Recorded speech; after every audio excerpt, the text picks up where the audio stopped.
In the footage, a man brandishing a knife delivers a speech in Russian to President Vladimir Putin, declaring Russian citizens will be killed in retaliation for Russia's airstrikes in Syria.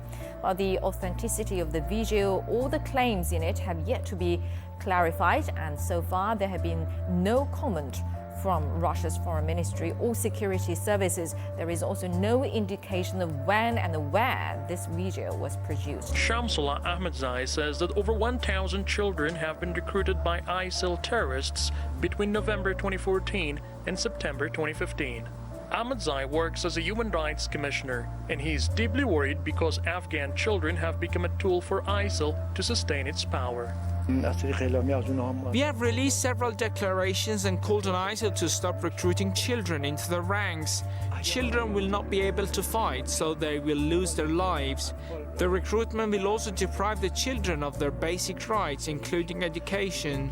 Children are first taught how to use guns. They are then given dangerous assignments. The terrorist group offers money to those families who send their children to join ISIL. Each child is reportedly paid between $200 to $300. Others are forced to fight. We all have to admit this reality that unemployment and poverty forces people to join the terrorists. Daesh is our enemy. It is trying to sustain its power by using any means to topple the current Afghan government.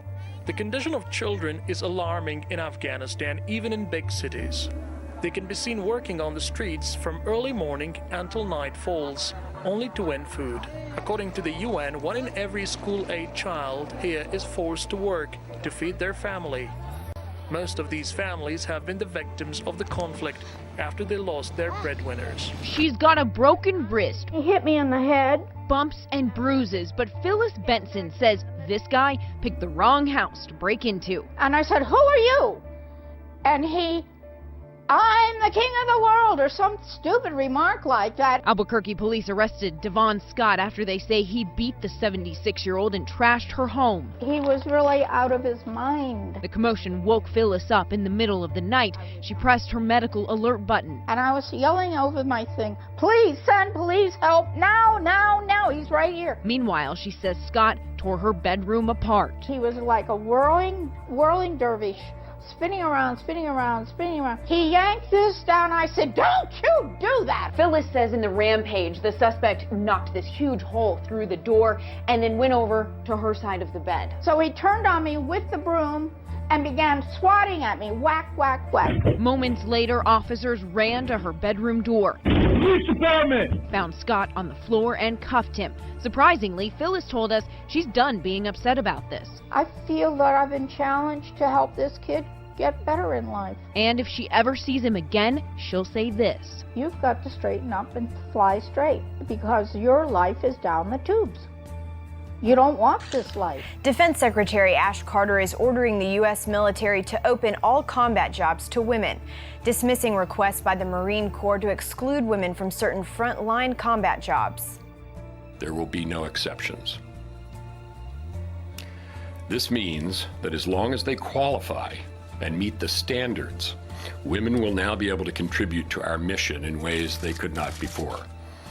And even more importantly, our military will be better able to harness the skills and perspectives that talented women have to offer. The change means women will now be able to serve in the military's most grueling and difficult jobs, including special operations forces such as the Army Delta units and Navy SEALs. All branches of the military have until January 1st to submit plans to make the change. All right, well, controversy over a nativity scene. This scene, of course, has been displayed outside the Franklin County Courthouse for more than 5 decades now. But this year, a change. The display will feature the Bill of Rights in place of baby Jesus. It's a controversial decision that has many talking. RTV6's Ebony Monet was in Brookville earlier this evening with the story that is all new at 11. Melissa, for more than 50 years, this nativity scene was the sole display out here, but residents we spoke to say they welcome these new additions because so far none are offensive. Mary, Joseph, and baby Jesus are represented right where they always are, every Christmas season in Brookville. Christmas is about Jesus, whether you're Catholic or Christian. whatever. An idea challenged in court. A federal judge has tossed out a lawsuit filed by the ACLU, claiming Franklin County favored one religion over others, only after county officials passed an ordinance allowing residents to petition to put up any display of any message. If it's something's really offensive, I'd say it'll probably be vandalized. This is a small town. Yeah. You know, if it's really offensive, it won't last long. Red markers outline the space where the Freedom from Religion Foundation is set to display its own manger scene. Only Benjamin Franklin and Thomas Jefferson will gather around the Bill of Rights. The main office for them is in Wisconsin. I think they need to leave things in Wisconsin, leave it out of Indiana. On the county courthouse lawn, there's now just as much space for secular displays like the celebration of winter solstice as there is for religious ones. It's tradition with a twist. That's been there since I was a child. You know, that's something that's always been there, and I hope it always is. The debate over whether to welcome Syrian refugees isn't just happening at the State House, but also in classrooms, where RTV6 has learned students are developing some strong opinions about what our state should be doing. They're trying to escape Syria for peace. The ISIS are just trying to take over the country, Syria, and they're just trying to scare people. The students at IPS School 56 on the north side, markers in hand, are on a mission. Today, that includes creating signs that advertise an upcoming chili lunch they're holding, one to raise money for Syrian refugees. This wasn't in the plan originally. We started having a conversation, and it just, I could see the kids were really interested in it, and so I kind of revised my lesson plans. Miss Smith started teaching her students not just about immigration, but about the struggles in Syria and the resulting refugee crisis. Part of the lesson, an interactive computer game which allows her students to decide how they would get out of Syria. Also, a letter writing campaign to children in refugee camps. This one student's message especially heartfelt. I am so sorry for you, sweet child. Hopefully, you will still be alive. But students here, they're not just writing letters to Syrian refugee children. They're also writing them to Governor Pence. Dear Governor Mike Pence. Most of the messages from these 10 and 11-year-olds, those calling Governor Pence's recent actions unacceptable. The governor thinks that one of them might be the ISIS, but they are not. Just let them in. One man could change the world. You could be that man. Strong words from students who, on their own, have formed strong opinions about the refugee crisis.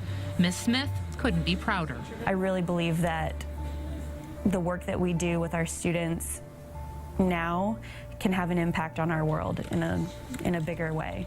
Reporting for the Now, Indy and A Walmart in Medina, Ohio is facing criticism for how it's treating a retired U.S. Marine. For more than a decade, John Harkness has stood inside the Walmart during the holidays to collect toys and money for Toys for Tots. But this year, Walmart told Harkness he couldn't wait inside anymore and would have to solicit toys outside the store.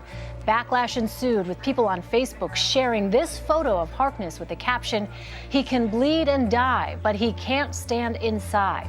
Walmart released a statement saying it's looking to see if the Marine was mistreated, but said it has a long-standing policy of not allowing people to solicit donations inside its stores. The manager of the Walmart is new and said if Harkness was allowed inside the store in the past, that was actually against company rules. Today's secular-driven society seems intent on erasing the rich Christian history and influence in our country.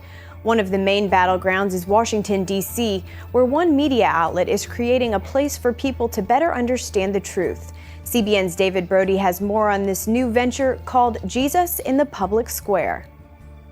The cultural slide in America can be traced back to the 60s when the Supreme Court said no to prayer in public schools.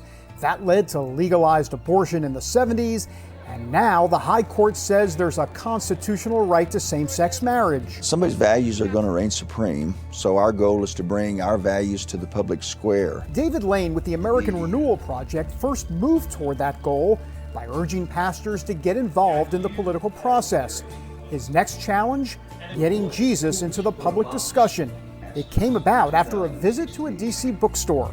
You couldn't find a Christian book with a flashlight. And it hit me again. Isn't this awful?